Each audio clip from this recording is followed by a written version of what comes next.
What if I told you you don't have to sit alone in grief anymore? This is Natasha Smith, and you are listening to the Can You Just Sit With Me podcast. Welcome back to the Can You Just Sit With Me podcast. I am your host, Natasha Smith, and this week I am sitting with Dr. Quantrilla Ard. She holds a doctoral degree in health psychology and is an advocate and champion for social and reproductive justice with a focus on Black maternal and infant health and mortality. She stewards a grief and loss community and podcast both entitled It's All Grief to Me, as a coach and liaison for individuals navigating their loss journeys. Y'all, I am so excited for you to hear this powerful and insightful episode. So come and sit with us and join the conversation. So I am so honored and so just giddy almost to chat with my sister, Dr. Ard, but because we're sisters, I'm going to call her Kwani this morning. Yeah. And so we are going to jump into this conversation. And I just know and just sense that it's going to be just so God breathed and just a needed conversation to have. So, yeah. So, Kwani, tell us a time or a moment when you wanted to ask someone the question, can you just sit with me? Ooh. Well, the first thing that rises up for me is when my mom passed away. It has been, wow, almost 22 years ago. And my father, who was in the throes of his own grief, really just he didn't have the capacity to sit with me. And for all intents and purposes, it felt like I had lost two parents instead of one. And I wanted to scream at him and just say, can you just sit here with me in this grief?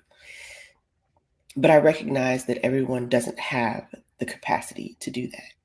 Mm, And as much as we want to ask them to, a gift that I didn't even know I gave him was to not press him to do it because he wasn't able. Yeah. wow. Wow. So that's you said a lot even in just that few minutes. Hmm, hmm. That people don't always have the capacity to sit with us. Yeah. Because they may be going through their own grief, right? They Mhm. may be navigating their own grief journeys and stories. And sometimes people just aren't available. They're Mm, not available to sit with us. mm, And we talk a lot about how, as grievers, we want folks to show up for us. But there are gifts that we can give to other people while we are grieving. And one of them is to allow our expectations of other people to fall away. mm. See, I already know it's gonna be good, but Lord have mercy. This is like, okay. Yeah. Ooh, this is good. Oh my goodness. Oh my goodness. Oh my goodness. Okay. So I kind of just want to sit here. I mean, we got some Mhm, more mhm. questions and stuff to talk about, but I want to sit here a little bit because this is so powerful.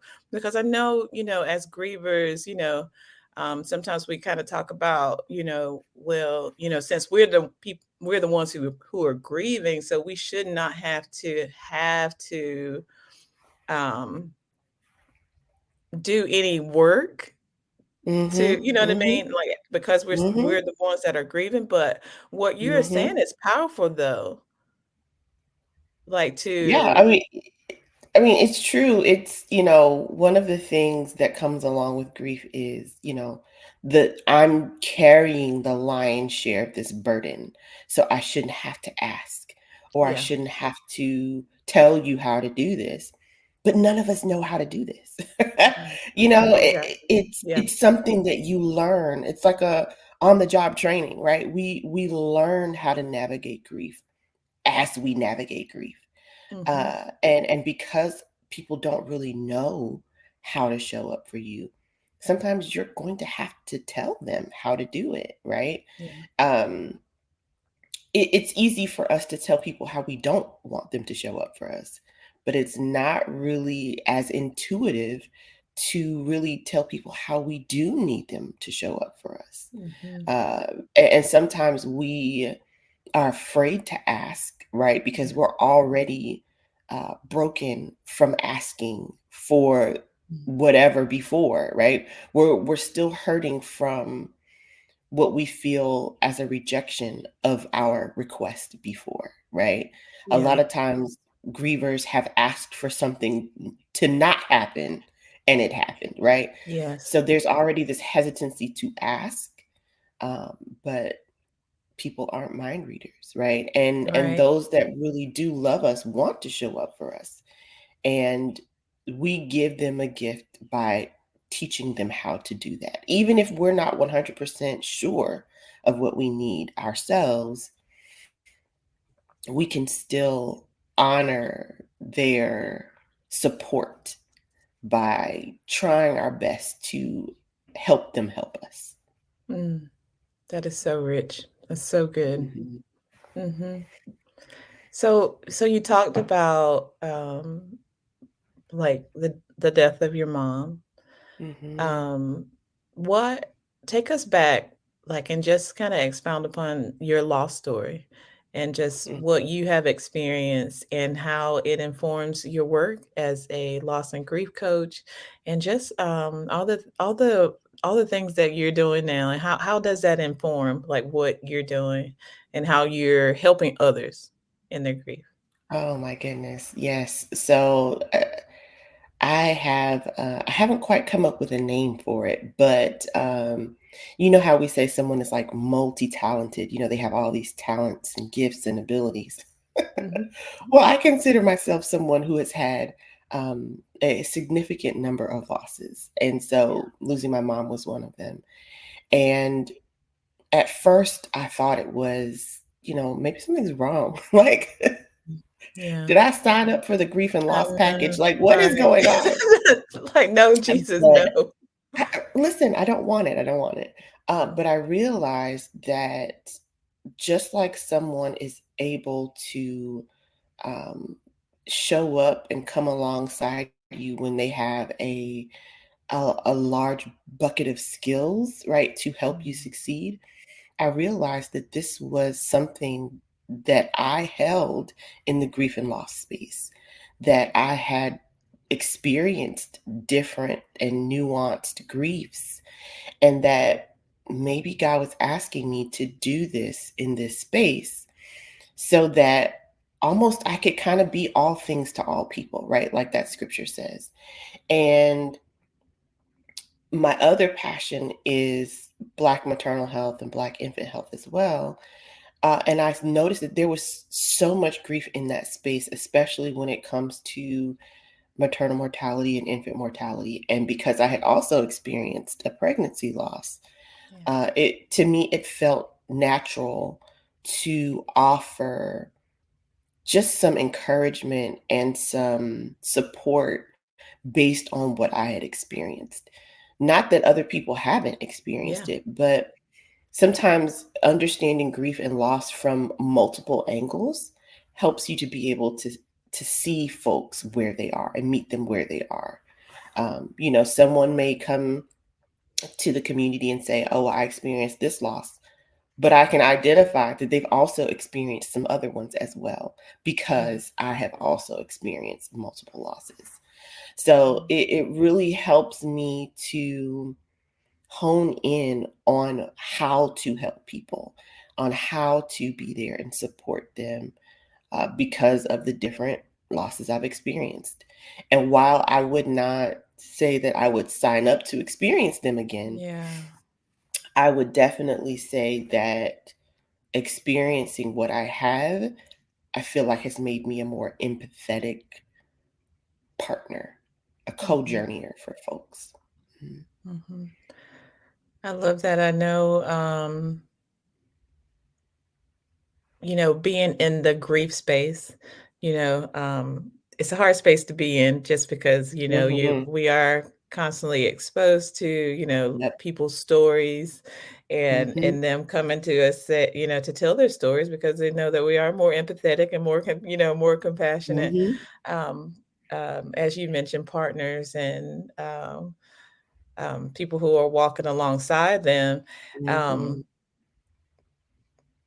but in the same sense, like I want to talk about, you have your space where it's all grief to me. Mhm. And I love that. And I think it kind of encapsulates what you were just mentioning about, it's different, you can have different losses, right? Mhm. But in the Mhm. end, it's what grieves you, right? That's So right. just That's just right. just talk a little bit about it's all grief to me. Yeah, one of the things that I was kind of nervous about was, being in the grief space because I didn't want to only show up in that way. But I had to release even my own biases with grief in that grief is just a normal everyday part of everybody's life, right? And so when I finally said yes, okay, God, I'm going to do this, the name came immediately. Mm. And, it's kind of a play on that phrase, it's all Greek to me, right? Yeah, When yeah, we just don't understand something, that's or a good. concept seems completely foreign to us, we're like, oh, it's all Greek to me. And I recognized in that moment that that is so many people's um, interaction with grief, that it's foreign, that they don't understand it, that the grief norms that they've held for so long, it just, are squeezing the life out of them. And so I said, well, it makes so much sense to really position this community in a way that just brings everyone in with all types of grief, especially folks who are really stuck in their grief, right? And to help them to reframe their grief, right? One of the most common things that I see in people who are grieving is that it's a constant fight. Yeah. Grief is an intruder. I don't want this thing, get rid of it. But we can't get rid of it. Right. It's it rewires our brains, right? Like we are different people after experiencing a loss. And so I want to help people reframe their grief from seeing it as an intruder to really helping them see grief as a companion and a teacher. Hmm. Because if grief does nothing else, it definitely teaches us things about Hmm. ourselves, about other people, about what we've experienced. And a companion, because honestly, just the definition of a companion is something or someone that journeys with you through Yeah. your life. And grief is definitely that. So Hmm. that is my hope in Yeah. offering this community to folks, is that in being in this safe space, that they will learn how to reframe their grief, and that grief is not something that is going to kind of have this power over you. You get to choose how you respond. You get to choose whether grief is a companion or an intruder. And listen, Mm. grief is going to wait. Like I saw this clip the other day and I loved it so much. It was a clip with Oprah Winfrey and Tyler Perry. And the lady in the audience was like, I just lost my mom. And she starts to cry and she apologizes for crying. And Tyler Perry tells her, no, no, no, don't apologize. Grief is going to wait for you. It's going to show up whenever it wants to show up, right? And you can't drink it away. You can't smoke it away. You can't busy yourself away, right? Grief is going to wait for you to do all the things you need to do. And it's going to be like, hey, hello, hi, I'm still here. So I love helping people reframe their grief, because if it's going to be there, right, we need to sit with it. We Hmm. need to name it. We Yeah. need to come to terms with the fact that this is a part of us now. And then, what are the strategies that help us to journey along with grief without letting it completely just consume us? Hmm. So That that's is what it's so about. good. Yeah, I love it so Mhm. much. Viewing it as a companion and a teacher. I Mhm. love those two descriptors of it. That's so good.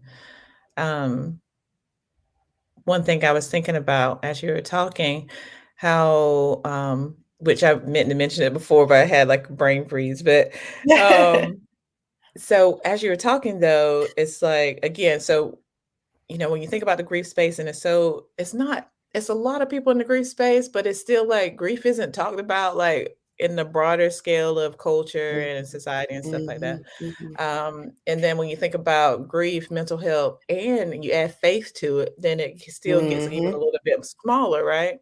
Yeah, And so that's why I feel like, these conversations are so important. And then making sure that we know and remember that there's space for our voices, like all of our yes. voices. And so that's why it's important to me to amplify and come together to say, look, hey, you know, Dr. Ard over here, she has this community, she has this safe space because that's big for me because I didn't have a safe space, and so Mm.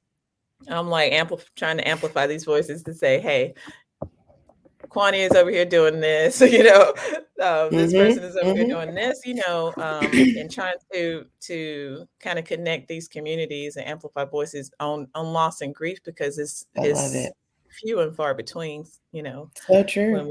when we think about, like I said, mental health, grief, and add in faith into it, because we can get to or see a lot of the grief space, and it is a lot of gloom and doom, and it's like Mhm. I don't know what to do, or Yeah, just the sad stories, and stories are so important. Stories are important, but truly.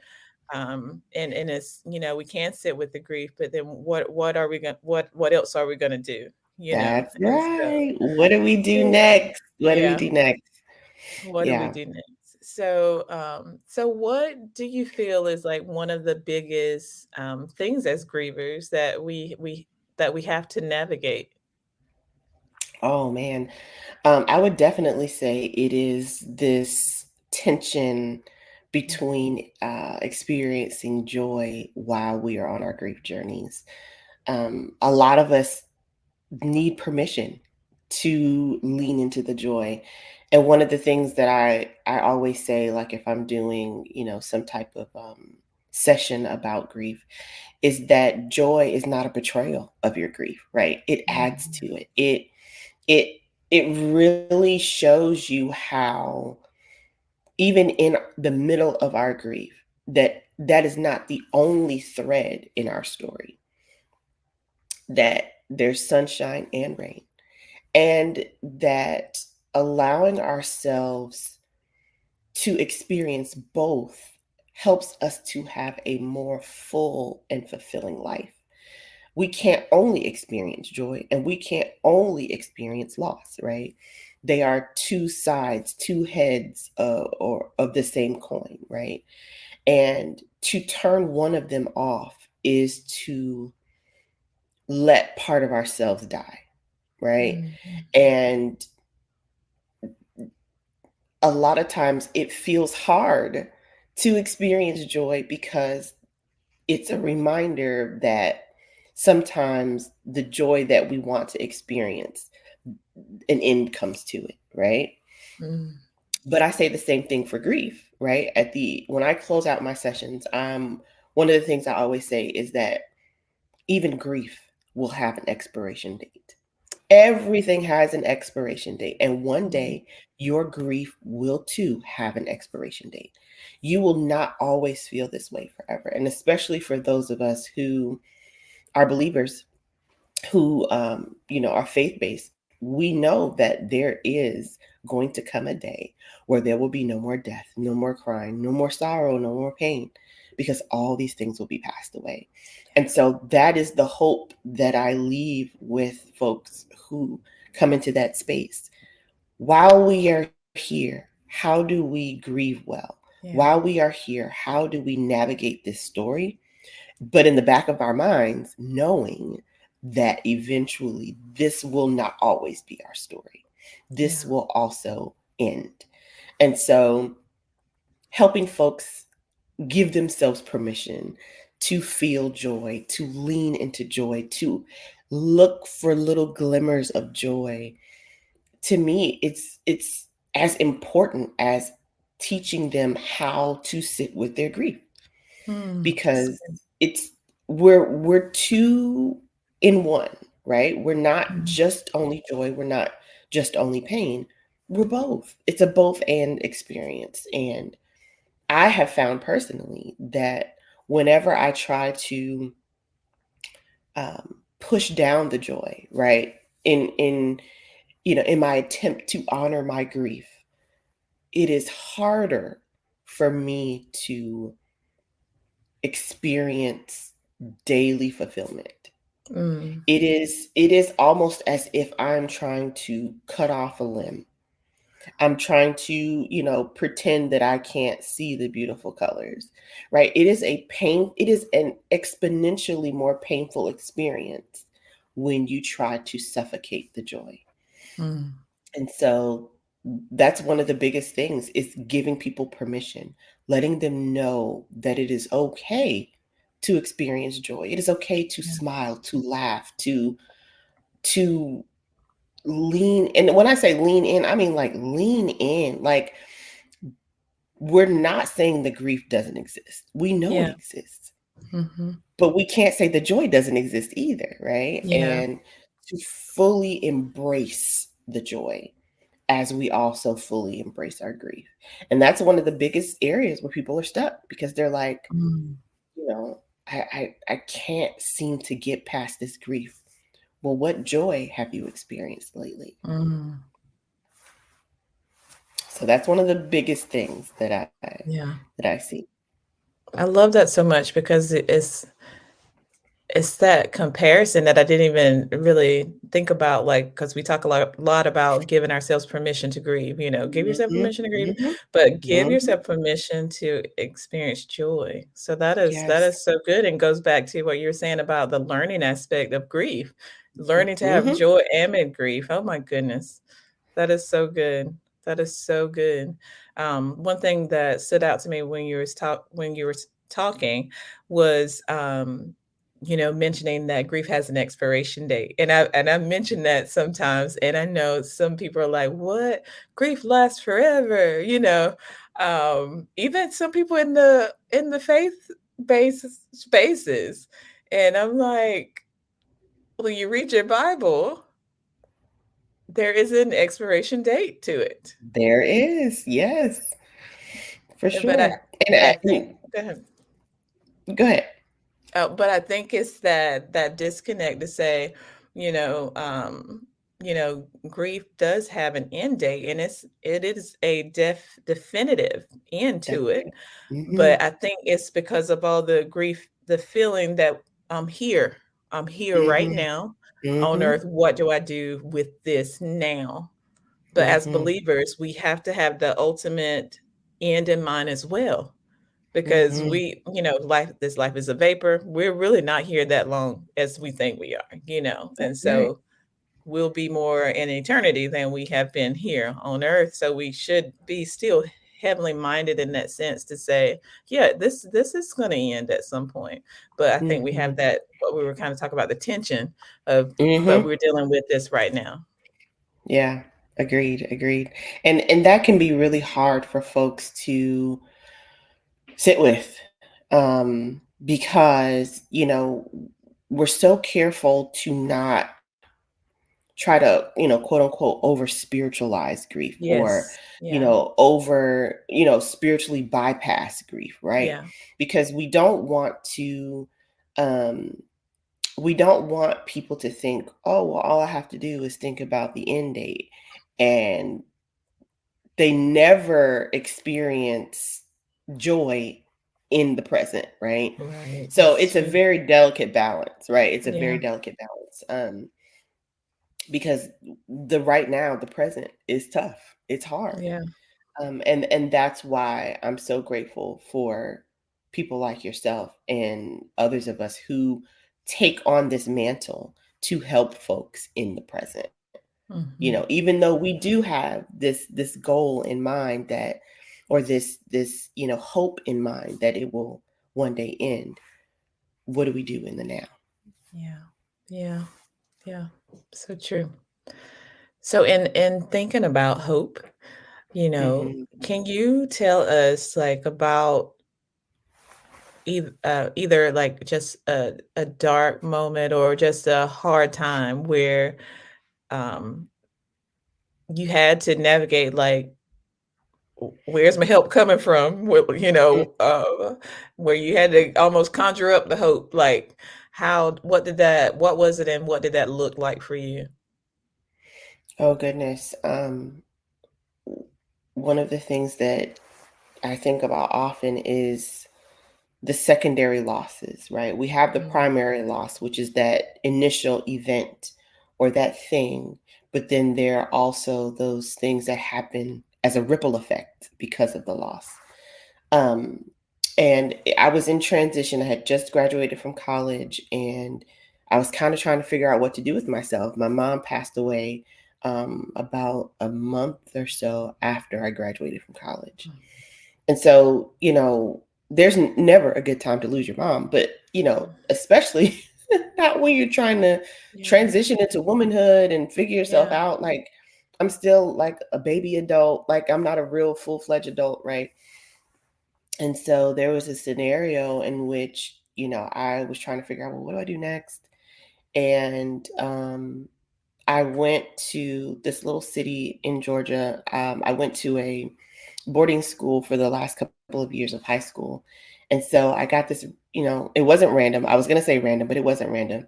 I got a call from my old dean and she said, "Hey, I remember we wanted you to come and like be associate dean here for a year, but you were still in school and now that you're done, would you consider it?"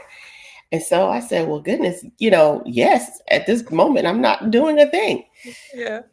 And so I go, I have this experience, and in the meantime, there was a scenario, a situation going on at home where well, not really my childhood home, but the last home I really remember growing up in, went into foreclosure after my mom passed. And it was devastating. It was terrifying and devastating because I was like, what is happening? you know, all of my memories, like all the things that my mother worked hard for to get this home, like all of it seemed to be evaporating before my eyes. And remember, I talked about my father really not having the capacity to sit with me in my grief, and show up for me in my grief. And so I get this frantic call from a family member. They're throwing things out on the street Oh, and blah, blah, blah. And I'm trying to manage this. I grew up in Florida, but I'm in Georgia, doing this assistant dean job. yeah. And I call my father and I'm like, "Hey, what's going on?" And whatever. And I was completely gaslighted or Mm, gaslit. And he was like, "Oh, everything's fine." mm. And again, these are surrounding issues, right? Yeah, Um, And so I'm thinking to myself, what is going on? So I call family member back, like you can hear there's actively trauma. Like she's crying, she's upset, she's screaming. She's at the house. But when I called my father, it was like, "Oh, everything was fine. There's nothing going on." And because I'm trying to get to the root of this, I'm yeah, 8 hours away. I can't help, right. Yeah, And I called back and my father was so angry. It was like, you know, his response was similar to the fact that, "Well, I don't care about anything. I don't care about this house. I don't care about this. I don't care about that." And when I tell you that rocked me to my core, because not only did I lose a parent and my world was shaken, but now I felt like I was losing the permanence of where I belonged. yeah, And then it was the surviving parent was like, "Well, I don't care about any of that." And I'm thinking to myself, "Well, do you not care about me?" Because yeah, yeah. for your only child, I'm an only child, Oh to my not goodness. have a home base, especially after experiencing such a loss, and that not even being like your primary consideration, is that you still have a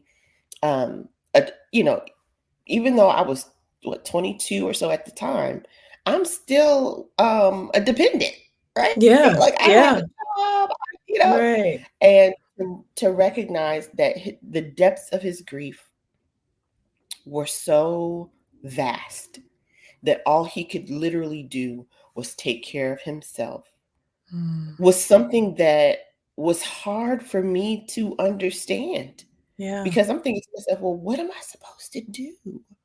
So it was in that moment that I hit rock bottom. And I hit a couple times. I had, you know, mhm, but that was a definite moment in which I had to make a decision. Either this grief thing was going to swallow me whole, or I was going to have to figure out a way to survive, to tread water long enough to figure out what my next steps were, or else I wasn't going to make it. And part of this was the navigation of my relationship with God at the time, because I'm thinking to myself, how could this happen? Like, yeah, how could someone who was supposed to love me and care for me just completely turn their back? And again, as a daughter, and this happening from a father, you can imagine mm, I'm yeah, really struggling to pray to my heavenly father, right? exactly, Because I'm yeah, thinking, oh well, my earthly father has kind of checked out, so God, maybe you yeah, checked out too. And so it was really a struggle. It was a daily intention to just say, okay, God, I'm here. I don't really know if I can trust you because mhm, I'm in this situation that seems absolutely impossible. And how do I like turn a relationship that I love my father. So how do I navigate not having the support I need physically, emotionally, all of it, right? yeah, And how do I just survive the next moments? mm, And I think many of us come to that crossroads where this thing hurts us so deeply. We are affected by it so deeply, not just the initial loss, but also those secondary surrounding losses. yeah, And we come to this moment where we're like, okay, how do we even get to the next level, right? Like we're not talking about years down the road. How do we make it to next week? How do we make it mhm, to tomorrow?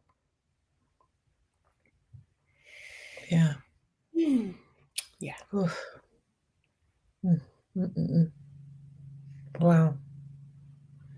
Yeah, secondary losses, and that's something that, again, we don't talk about. I mean, because there's so many because we've been on this path of not talking about anything, that Mm-hmm. now that we're kinda sort of talking about things, we talk about the what would probably be considered the big primary things, like just the loss Mm-hmm. of and even just the death of loved ones, right?